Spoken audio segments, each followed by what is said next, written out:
قرآن مجید کی تفسیر ہمیشہ خالی الذہن ہو کر پڑھی جاتی ہے، غیر جانبدار ہو کر۔ اگر آپ کسی خاص نظریے سے تفسیر پڑھیں گے نا تو قرآن مجید کی آیات آپ کے اس نظریے کی تائید ہی کریں گی، کیونکہ آپ ان آیات کو صرف اپنے نظریے کی تائید ہی میں آپ حاصل کر رہے ہیں۔ مثال کے طور پہ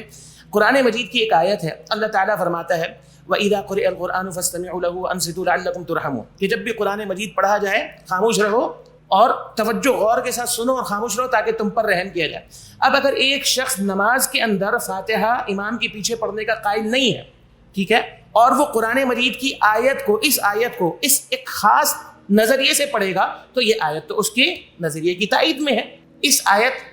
کو اس نے اپنے نظریے کی تائید میں لیا۔ مثال کے طور پہ ایک اور آیت میں آپ کو بتاتا ہوں، قرآن مجید میں ایک آیت ہے، اللہ تعالیٰ فرماتا ہے کہ جن لوگوں سے اپنی جانوں پر ظلم ہو گیا تھا، ٹھیک ہے، ان کو چاہیے تھا کہ وہ اللہ کے پیغمبر کے پاس آتے اور اللہ کے پیغمبر سے استغفار، یعنی اللہ کے پیغمبر سے معافی مانگتے،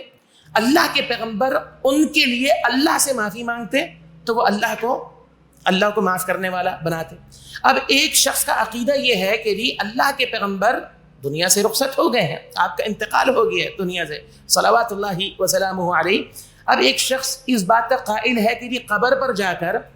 اس وقت تک گناہوں کی معافی نہیں ہو سکتی جب تک میں اللہ کے پیغمبر کی قبر پر نہ جاؤں، پیغمبر کی قبر پر جا کر جو ہے اللہ کے پیغمبر سے درخواست نہ کروں، اللہ کے پیغمبر میرے لیے اللہ سے سفارش نہ کریں، اس وقت تک اللہ مجھے معاف نہیں کرے گا۔ وہ اس نظریے کے ساتھ قرآن کی اس آیت کو پڑھے گا تو قرآن کی آیت اس کے نظریے کی تائید کر رہی ہے۔ آ رہی ہے بات سمجھ میں؟ تو لہذا اگر آپ جو ہے وہ تفسیر کو کسی خاص مسلک کے تناظر میں پڑھیں گے، اپنے نظریے کے تناظر میں پڑھیں گے تو قرآن مجید آپ کے ساتھ کھڑا ہوا نظر آئے گا۔ لہذا آپ دیکھیں گے ہر باطل فکر کے حامل کے پاس قرآن کی آیات موجود ہے۔ مثال کے طور پہ ایک شخص جو ہے مروجہ عید میلاد کا قائل ہے، آ رہی بات سمجھ، اب وہ قرآن مجید کی آیت پڑھ رہا ہے کہ جی اللہ تعالیٰ فرماتا ہے کہ تمہارے پاس اللہ کا نور آ گیا ہے، لہذا قل بفضل اللہ وبرحمتہ فبذلک فلیفرحوا، ٹھیک ہے، یہ اللہ کی رحمت ہے اور اہل ایمان کو چاہیے اس پر خوش ہوں۔ تو وہ اس آیت کو اس خاص تناظر میں دیکھ رہے ہیں تو وہ سمجھ رہے ہیں کہ اس پر تو اللہ نے خود حکم دیا ہے کہ جی